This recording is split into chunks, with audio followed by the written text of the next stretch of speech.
You and your stupid, dirty garden deserved it. It was an eyesore.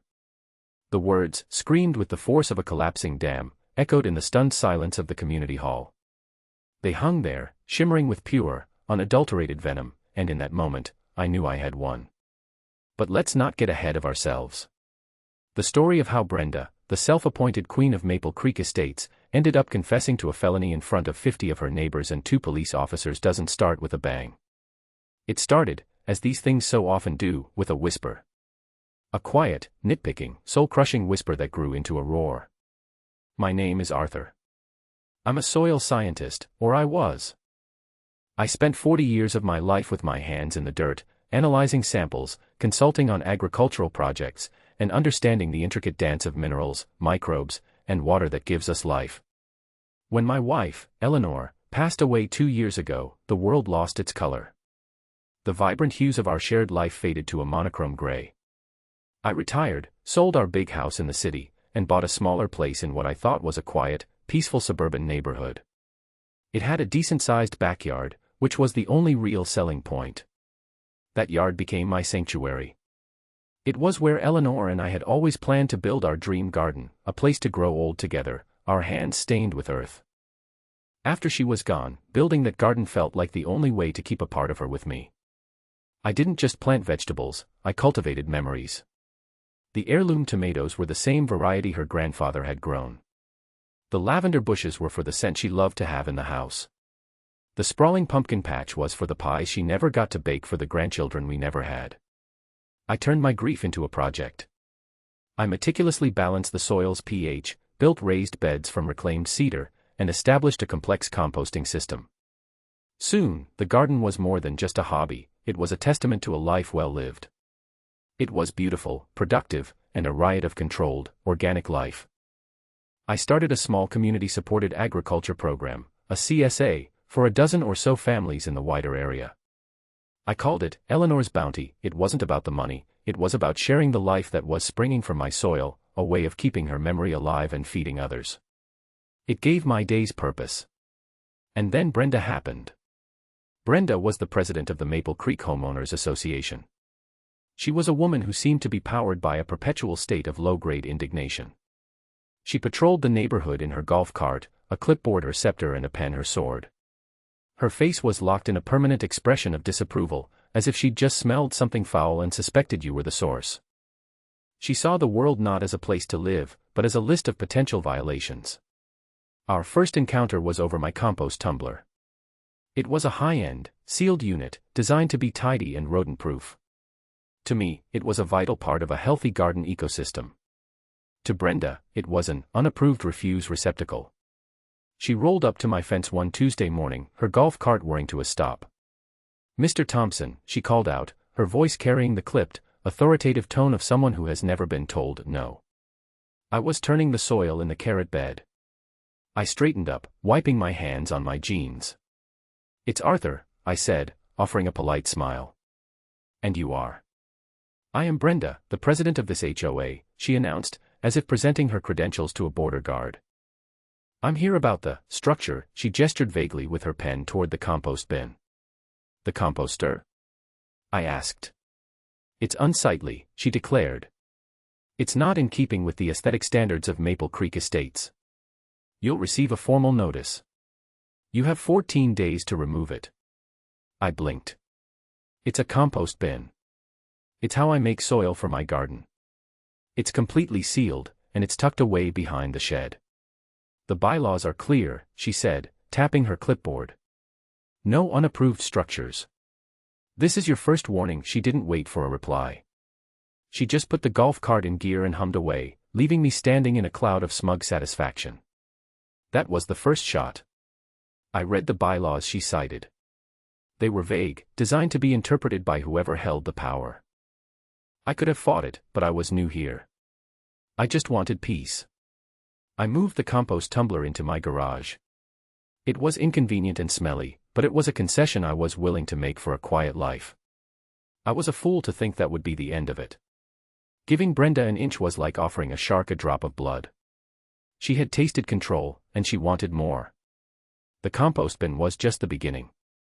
A week later, I received a notice about the height of my tomato stakes.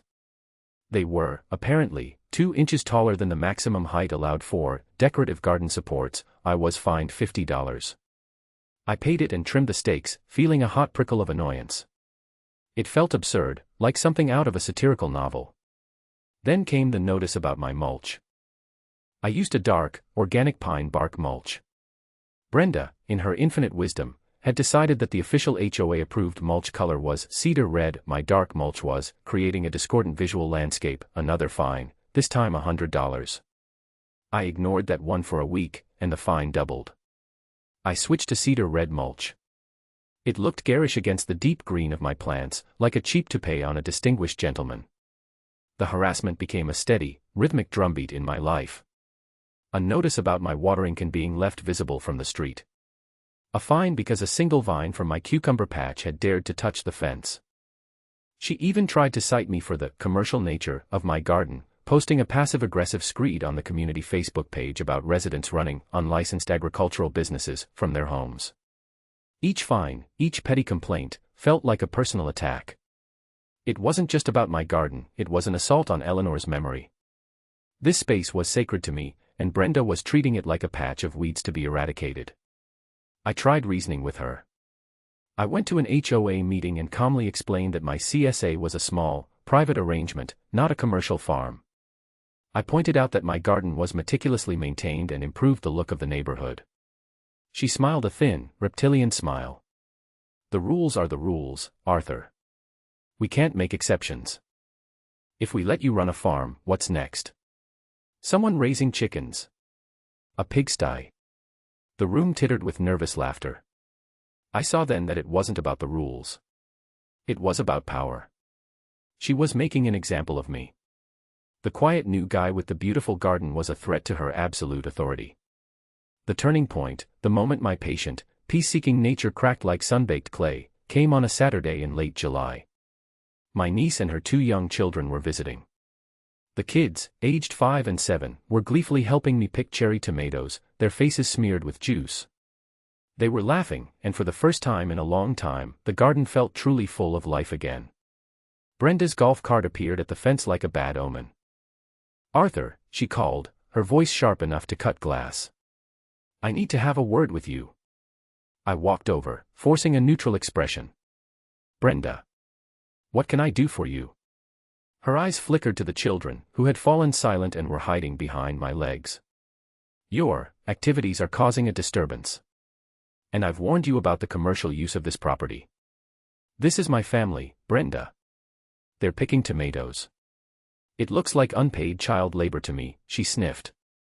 The accusation was so ludicrous it stole my breath. This little farm of yours is a blight on this community. It lowers property values. It's dirty. And frankly, it's an embarrassment. I'm telling you for the last time, get rid of it. This garden isn't going anywhere, I said, my voice low and steady. The calm I had cultivated for 2 years was gone, replaced by a cold, hard anger. Her eyes narrowed into slits. We'll see about that, she hissed.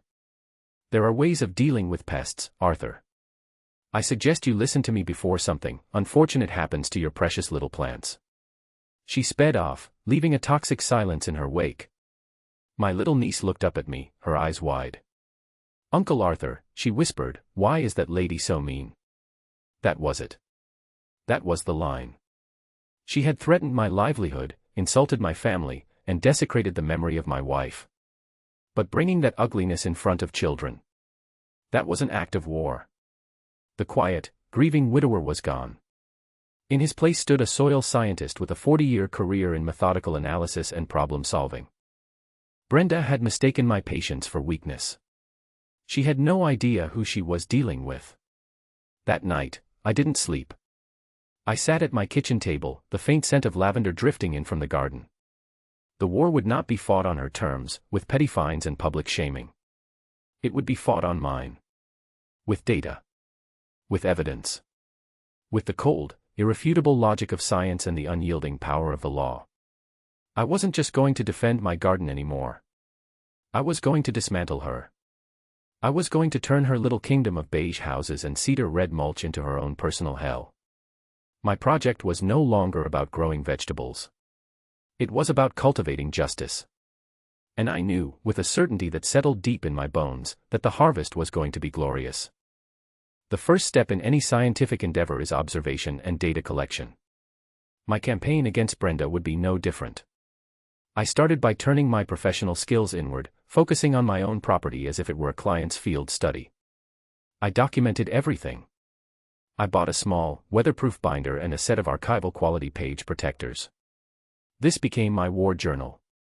I retroactively logged every interaction with Brenda, every notice, every fine, complete with dates, times, and my own calm, factual recollections. I scanned the violation notices and printed copies of the checks I'd written to pay the bogus fines. It was a pathetic portfolio of pettiness, but it was a start. Next, I delved into the HOA bylaws with the focus of a Talmudic scholar. I spent an entire weekend with the 100-page document, a highlighter, and a pot of strong coffee. It was a masterpiece of deliberately ambiguous language, a legal minefield designed to give the board maximum power and the residents maximum confusion. But I was looking for something specific. My house was part of the original development, built 30 years ago, long before the subsequent phases that had tripled the size of Maple Creek. And there it was, tucked away in an appendix for Phase 1 properties, Article 9, Section 4b. Properties within the initial development phase are exempt from subsequent amendments regarding landscaping and land use, provided the original property use is maintained. Small-scale personal agriculture, not to exceed 25% of the rear lot area, is grandfathered in. It was a golden ticket. A beautiful, legally binding clause that rendered every single one of her complaints about the garden itself completely baseless. She was applying rules to my property that did not legally apply. I printed the section, highlighted it, and placed it reverently in the front of my binder. But this was no longer just about defending myself. It was about taking the fight to her. I needed to understand my enemy. I started with public records. A few hours on the county assessor's website gave me property records, tax information, and business filings. I discovered that Brenda and her husband, a paunchy man named Gary, co-owned a business called Prestige Landscaping Solutions. A cold feeling washed over me. I cross-referenced the business name with the HOA's annual budget, which was available to all homeowners online. There it was, line item after line item. Common area maintenance, Prestige tree trimming, Prestige seasonal planting, Prestige. Over the last 5 years, Brenda's husband's company had been awarded over $200,000 in contracts from the HOA she presided over. While not illegal on its face, the conflict of interest was staggering. It stank of cronyism. I needed more than just public records. I needed eyes and ears. I thought of my neighbor, Frank. He was a retired police detective, a quiet man who spent most of his days tinkering with an old Mustang in his garage. We had a friendly, nodding acquaintance. I decided it was time to change that. I baked a loaf of zucchini bread, using my own illegal zucchini, and walked over. Frank was wrestling with a carburetor, his hands black with grease. "Frank," I said, holding out the bread. "Thought you might like some of this." He straightened up, a smile creasing his face. "Arthur. Smells great. Come on in, have a beer." We sat in his garage, the air thick with the smell of oil and baking spices. I told him everything. The compost bin, the fines, the threats. I didn't embellish, I just laid out the facts as I knew them. Frank listened patiently, his detective's eyes missing nothing. When I finished, he took a long pull from his beer. "Brenda," he said, shaking his head. "She's a piece of work. A classic petty tyrant. Thinks that HOA presidency makes her the Queen of England. I found out her husband's company gets all the landscaping contracts," I added. Frank snorted. "Gets them? Arthur, she gives them. There's no competitive bidding. She declares an emergency need for some work, the board rubber stamps it, and Gary sends an invoice. I guarantee you he's charging double the market rate." He leaned forward. "A few years back, another guy on the board, Tom Henderson, started asking questions about it. Within a month, he got hit with a dozen violations. His kid's basketball hoop, the color of his welcome mat, you name it. They hounded him until he finally gave up and moved. This was it. A pattern of behavior. Harassment and intimidation to protect a corrupt financial arrangement. What I need, I said slowly, is a way to watch my garden. To see what she does next. Frank's eyes lit up. I can help with that. The next day, he came over with a small, sophisticated trail camera. It was motion activated, had night vision, and was housed in a convincing-looking fake birdhouse. We mounted it on a maple tree at the back of my yard, perfectly positioned to have a clear, unobstructed view of the entire garden, especially the gate from the side yard. The lens was invisible behind the small, dark opening of the birdhouse. It was perfect. Phase 1 of my plan was complete, the trap was set. Now, I had to formulate Phase 2. This part would leverage my own unique skill set. I decided to treat my garden like a forensic investigation waiting to happen. That evening, I went out with a soil sampling kit. I took a dozen core samples from various points in my raised beds. I carefully labeled each one: Bed 3, heirloom tomatoes, Bed 1, leafy greens, and so on. I took them back to my garage, which I'd converted into a small, functional lab. For the next few hours, I was no longer a grieving retiree. I was a scientist in my element. I ran a full soil chemistry panel on each sample. I measured the pH to 2 decimal places. I documented the nitrogen, phosphorus, and potassium levels. I analyzed the organic matter content and even did a microscopic analysis to catalog the beneficial microbial life. Section: I recorded every result in a new section of my binder, labeled Baseline Data. I took high-resolution photographs of the plants in each bed, capturing their vibrant health, the color of their leaves, the robustness of their stems. I created a fortress of data, a perfect, unassailable snapshot of a thriving ecosystem. Any attack on my garden would now be measurable. Any foreign chemical, any change in soil chemistry, would show up against my baseline. Her threats were vague, but my evidence would be precise. With the camera watching and my data recorded, all I had to do was wait. I decided to lull her into a false sense of security. I paid the outstanding fine for the discordant mulch. When she sent a notice that my garden hose was coiled in a non-uniform manner, I bought a decorative hose reel and sent her a polite email with a photo, thanking her for her commitment to neighborhood excellence. My compliance seemed to embolden her. Her patrols became more frequent. I'd see her golf cart parked across the street, just watching me work. She thought she was winning. She thought her campaign of attrition was breaking my spirit. In reality, she was just a fly buzzing closer and closer to the spider's web. I watered my plants, tended my soil, and waited for the moment she would make her critical error. I knew it was coming. People like Brenda, drunk on their own power, always overplay their hand. The wait was shorter than I expected. For about 2 weeks, a tense quiet settled over Maple Creek. Brenda seemed to be satisfied with my apparent surrender, limiting her harassment to dirty looks when our paths crossed. I continued my routine, tending the garden, collecting my data, and checking the trail cam's memory card every morning. The footage was mostly a boring collection of squirrels stealing cherry tomatoes and the neighbor's cat slinking through the beans. Then, on a Tuesday morning in mid-August, I walked outside with my coffee and was hit by a smell. It was a sharp, acrid, chemical odor, completely alien to the earthy scent of my garden. It was the smell of death. My heart hammered against my ribs. I walked slowly towards the raised beds. The sight was sickening. The broad, green leaves of my zucchini plants were yellowing and curling at the edges. My prize-winning heirloom tomatoes, which had been heavy with ripening fruit the day before, looked scalded, with brown, necrotic spots spreading across their leaves. The delicate lettuce in the front bed was completely wilted, lying flat against the soil as if it had been boiled. It was a chemical burn. A powerful, non-selective herbicide. My garden, my sanctuary, my living connection to Eleanor, had been poisoned. A wave of pure, cold rage washed over me. It was so intense it felt like ice in my veins. I stood there for a long moment, breathing slowly, forcing the emotion down. Emotion was a liability. I needed to be a scientist. I needed to be a strategist. I didn't touch anything. I went back inside, my hands trembling slightly, and grabbed my camera. I methodically photographed the damage from every angle, taking close-ups of the dying leaves and the strange, oily sheen on the soil. Then, I went to the maple tree and carefully retrieved the memory card from the birdhouse camera. Back at my kitchen table, I slid the card into my laptop. My heart was pounding a frantic rhythm against my ribs as I clicked through the files. There were the usual nighttime clips of raccoons. Then, at 2:17 a.m., a new file. I clicked play. The grainy, infrared footage flickered to life. A figure, dressed in dark clothing with a hood pulled low, slipped through my side gate.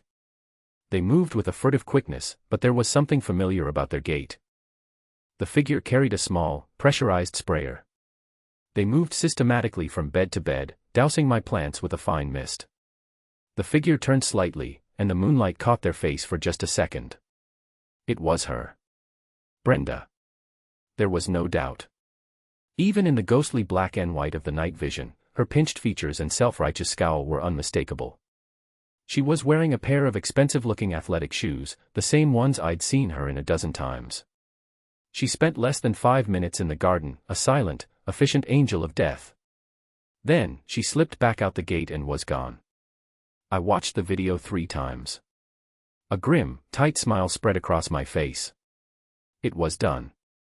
She had taken the bait. She had committed a crime on camera. I had her. My first instinct was to call the police immediately. But I held back. A simple charge of vandalism felt insufficient. It didn't address the scope of her corruption, the financial malfeasance with the landscaping contracts, the years of bullying. This was just one piece of the puzzle, albeit the most damning one. I needed to use it strategically. I wasn't just going to get her arrested, I was going to strip her of her power, her reputation, and her ill-gotten gains. Her downfall had to be public. It had to be complete. My plan shifted. The next HOA board meeting was in 3 days. That would be my stage. But I wouldn't reveal the video. Not yet. I would lay a different kind of trap. I spent the next 2 days in my garage lab. I put on gloves and a respirator and took new soil and plant tissue samples from the affected beds. The analysis was grim. The pH of the soil had plummeted into the acidic range. My carefully cultivated microbial colonies were dead. The lab tests revealed high concentrations of a chemical compound I recognized immediately, diquat-dibromide. It's a powerful, fast-acting herbicide, a defoliant. It's also highly toxic and not something you can just buy at the local garden center. It's a commercial-grade product, the kind a professional landscaping company might use. The pieces were clicking into place. The night of the HOA meeting, I put on a crisp button-down shirt and a blazer. I walked into the community clubhouse with my binder under my arm. The room was half full with the usual suspects, a few concerned residents and the 4 other members of the board, sitting at a long table at the front with Brenda in the center, presiding like a queen holding court. She gave me a smug, triumphant look as I took a seat. She thought she had won. She thought she had broken me. I waded through the tedious reports on pool maintenance and holiday decorations. Finally, Brenda asked, "Is there any new business?" I stood up. "Yes, I have something I'd like to discuss." All eyes turned to me. Brenda's smile tightened. "Arthur. Please be brief. We have important matters to attend to." "I will," I said, my voice calm and even. "I'm sure many of you have noticed my garden. Over the past few days, a significant portion of it has died. It appears to be some kind of aggressive blight or chemical contamination." I watched her face carefully. A flicker of panic in her eyes, quickly masked by a look of feigned concern. "I've done some preliminary soil testing," I continued, "and the results are alarming. The soil has been contaminated with a highly toxic substance. I'm concerned this might be a wider environmental issue. So, my question for the board is this: has the HOA, or its designated landscaping contractor, been using any new herbicides or chemicals on the common areas recently? Specifically, anything containing diquat-dibromide?" I let the chemical name hang in the air.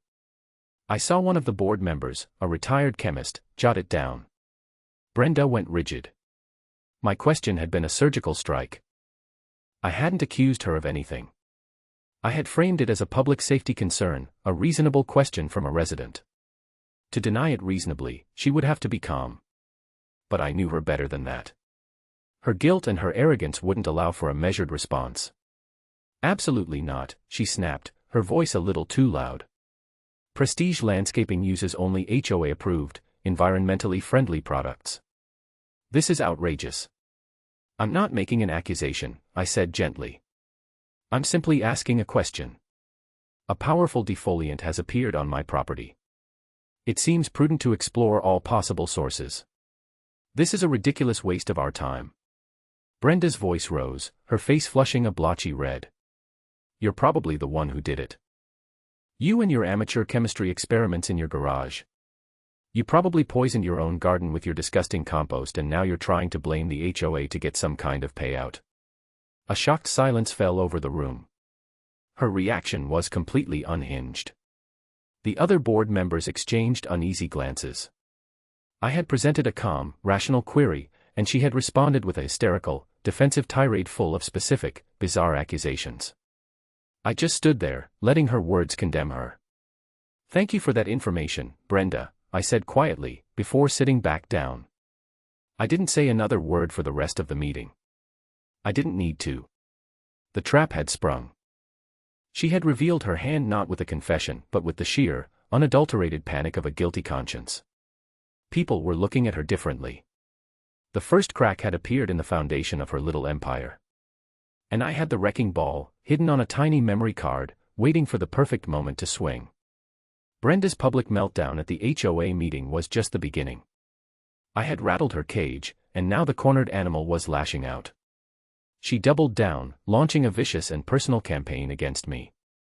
She had moved past HOA violations and into the realm of outright slander. The community Facebook group, once a sleepy forum for lost pets and casserole recipes, became her personal battlefield. She posted a long, rambling screed filled with thinly veiled accusations. Concerned residents, she wrote, should be aware of individuals in our community engaging in unregulated agricultural practices. Who knows what dangerous pesticides and chemicals are being used so close to our homes and our children's play areas? Some people are more concerned with their projects than with the safety of their neighbors. The post was a masterpiece of paranoid innuendo. Friends of mine from the CSA who lived in the area called, worried. My neighbor, Frank, told me that Brenda had been going door to door, spreading rumors that I was a reclusive eccentric who was running a dirty, illegal farm. Then, the official complaints started. In the space of 1 week, I received visits from 3 different agencies. First, a city code enforcement officer showed up, responding to an anonymous complaint about an unlicensed commercial enterprise in a residential zone. I calmly showed him my small-scale CSA member list and the grandfather clause from the HOA bylaws. He was a reasonable man and left after 20 minutes, looking vaguely apologetic. Next came the county health inspector, responding to an anonymous tip that I was selling contaminated produce. I walked her through my pristine garden, what was left of it, showed her my clean packing station in the garage, and even offered her my detailed soil analysis reports. She was impressed by my meticulous records and left with a warning to be wary of vexatious neighbors. The final visit was the most serious. 2 agents from the state's Department of Environmental Protection arrived. The complaint, again anonymous, alleged illegal dumping of hazardous chemicals. This was her masterstroke. She was trying to frame me for her own crime. My blood ran cold. I spent 4 hours with the agents. I showed them my lab setup, my meticulous records, my baseline soil data, and the new data showing the Daiquat contamination. I explained my background as a soil scientist. I'm not dumping this chemical, I told them, looking one of the agents square in the eye. I'm the victim of it. They were professionals. They took their own samples and promised a full investigation. As they were leaving, the senior agent paused at his car. You know, he said, we get calls like this from time to time. Someone gets into a dispute with a neighbor, and suddenly there are accusations of environmental terrorism. 99% of the time, the person making the complaint is the one with something to hide. His words were a small comfort, but the campaign was taking its toll. My name was being dragged through the mud. I was being forced to defend myself against baseless accusations. It was stressful and time-consuming. But every visit from an official, every slanderous post she made, was just more evidence for my binder. I printed the Facebook threads. I got copies of the official complaints from each agency. Brenda thought she was burying me in paperwork and public shame. In reality, she was just handing me the bricks to build her prison cell. The final piece of the puzzle, the one I knew I needed to elevate this from a neighborhood dispute to a criminal conspiracy, came from the most unexpected source. One evening, my doorbell rang. Standing on my porch was a man I vaguely recognized from seeing him with Brenda's husband, Gary. He looked nervous, constantly glancing over his shoulder. "Are you Arthur Thompson?" he asked, his voice low. "I am. Can I come in? I don't want to be seen here." I ushered him inside.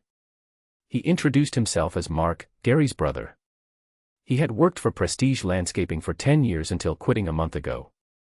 "I can't stay silent anymore," he said, his hands fidgeting in his lap.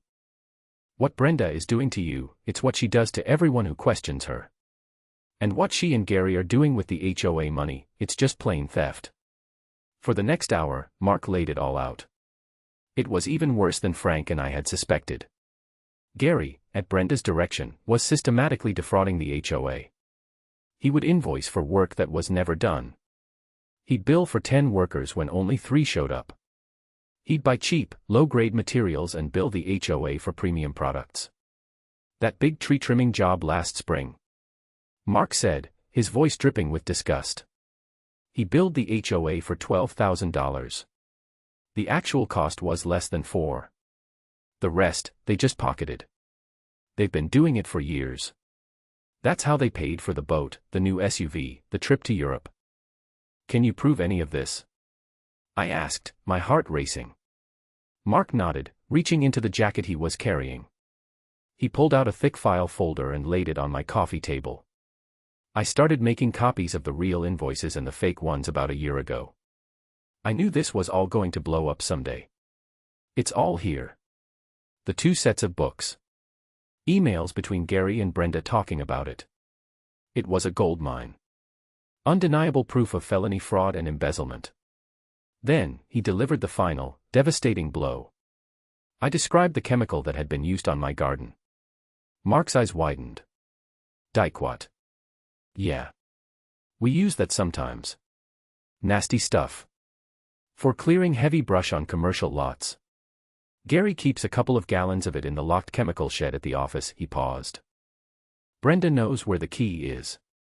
She came by a few weeks ago, said she needed to grab some, we'd kill her for a special project." I felt a chill go down my spine. I showed him a still frame I had printed from the night vision video, showing the sprayer the hooded figure was using. "That's it," he said without hesitation. "That's our number 3 sprayer. It's got a leaky nozzle.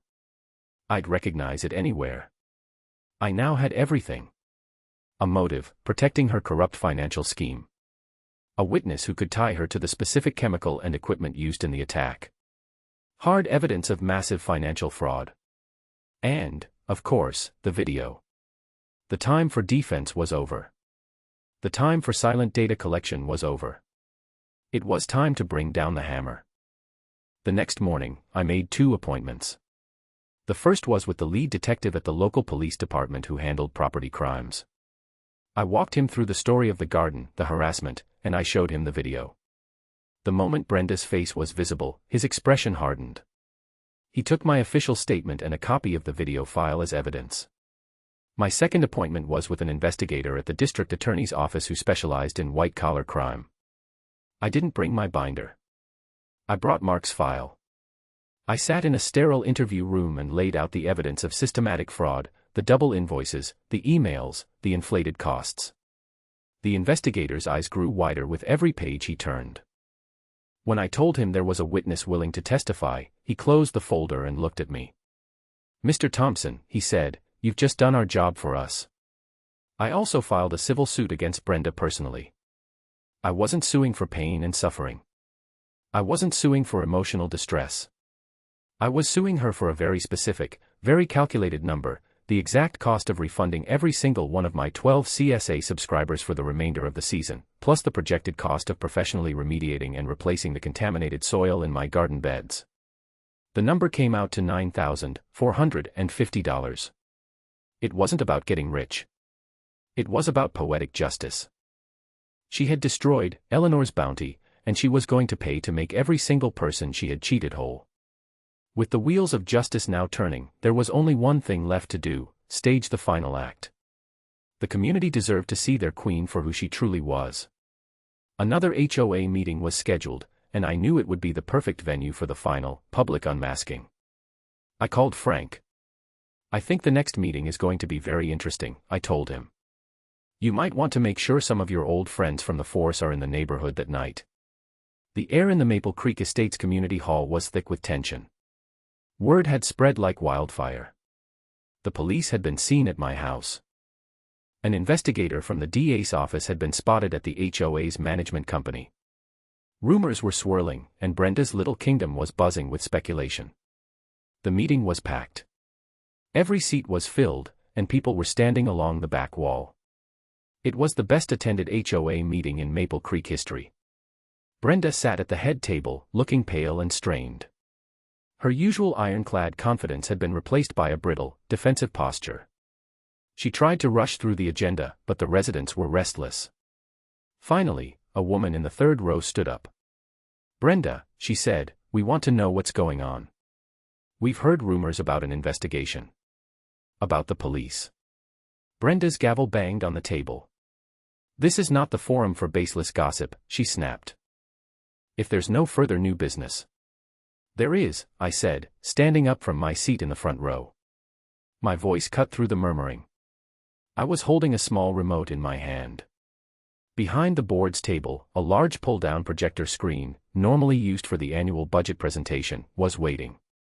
Brenda glared at me, her eyes filled with pure hatred. "You are out of order, Arthur." "I don't think so," I said, my voice resonating with a calm authority I hadn't felt in years. "I think the residents of this community deserve to know exactly how their money is being spent and how their president conducts herself when she thinks no one is watching." I clicked the remote. The projector I had set up earlier hummed to life, and the first slide appeared on the screen. It was a simple title, "A Financial Review of Prestige Landscaping Solutions." A collective gasp went through the room. Brenda's face went white. I walked to the front, standing beside the screen like a college professor giving a lecture. I didn't raise my voice. I didn't use inflammatory language. I simply presented the facts. "For the past 5 years," I began, clicking to the next slide, which showed a bar graph of HOA vendor payments, "one company has received over 80% of our community's maintenance budget. That company, Prestige Landscaping, is wholly owned by Gary and Brenda." I clicked again. A side-by-side comparison of 2 invoices appeared on the screen. One was the internal invoice from Mark's file, for tree removal, totaling $3,000. The other was the invoice submitted to the HOA, for the exact same job, totaling $9,500. This is just one of dozens of examples of what the district attorney's office refers to as fraudulent billing, a scheme that, according to these documents, has funneled over $150,000 of our HOA dues directly into Brenda's personal bank account. The room erupted. People were shouting, pointing at Brenda, who looked like she was about to faint. She just sat there, opening and closing her mouth like a fish out of water, no sound coming out. "But this isn't just about money," I said, my voice dropping slightly. "It's about abuse of power. It's about what happens when someone questions this arrangement." The next slide was a timeline. It showed the date Tom Henderson, the former board member, had first questioned the landscaping contract. And then it listed the dates of the 12 violation notices he received in the month that followed. Then, my own timeline appeared. The date of my first fine. My first complaint. My attempt to speak at the HOA meeting. And the escalating harassment that followed. "Brenda doesn't like being questioned," I said. "She uses the power of this board as a weapon to silence dissent and protect her criminal enterprise. And when that's not enough, she takes matters into her own hands." I took a deep breath. This was the moment. As many of you know, my garden was recently destroyed. I'd like to show you a short video from a security camera I installed on my property. I clicked the remote one last time. The grainy, black and white footage filled the screen. The silent, hooded figure. The side gate. The sprayer. The entire room was dead silent, every eye glued to the screen. I could hear someone whisper, "Oh my God." The figure turned. The moonlight hit her face. A collective, horrified gasp filled the hall. It was her. Their president. Their neighbor. A common vandal, a poisoner, caught in the act. I stopped the video on a perfect, clear freeze frame of her snarling face. That's when she finally broke. The last vestige of her composure shattered. She leaped to her feet, her chair crashing to the floor behind her. It's a lie. It's all lies, she shrieked, her voice cracking with hysteria. That video is fake. He's trying to frame me. He's the criminal, with his filthy, disgusting garden. I just stood there, silent, letting her unravel. He deserved it, she screamed, pointing a trembling finger at me. And then came the fateful words, the ones that sealed her doom more surely than any video ever could. You and your stupid, dirty garden deserved it. It was an eyesore. A confession. In a room full of 50 witnesses. As her words echoed in the stunned silence, the main doors of the clubhouse swung open. 2 uniformed police officers walked in, followed by Frank and a plainclothes detective I recognized from the DA's office. They walked calmly, deliberately, toward the front table. Brenda stared at them, her mouth agape, her face a mask of disbelief and terror. Brenda, the detective said, his voice calm but firm. You're under arrest for felony vandalism and on suspicion of embezzlement and fraud. One of the officers pulled her hands behind her back and clicked the handcuffs into place. The sound was like a gunshot in the silent room. The Queen of Maple Creek was dethroned. As they led her away, her face contorted with impotent rage, she locked eyes with me. You'll regret this, Arthur, she spat. I'll own you. This isn't over. But it was. It was over. The hollow threat of a powerless tyrant. As the doors closed behind her, a wave of applause started at the back of the room and spread, washing over me. It wasn't triumphant. It was relieved. It was the sound of a community finally able to breathe again. I stood there, not feeling victorious, just tired. The project was finally complete. The harvest was in. The aftermath of Brenda's public implosion was swift and decisive.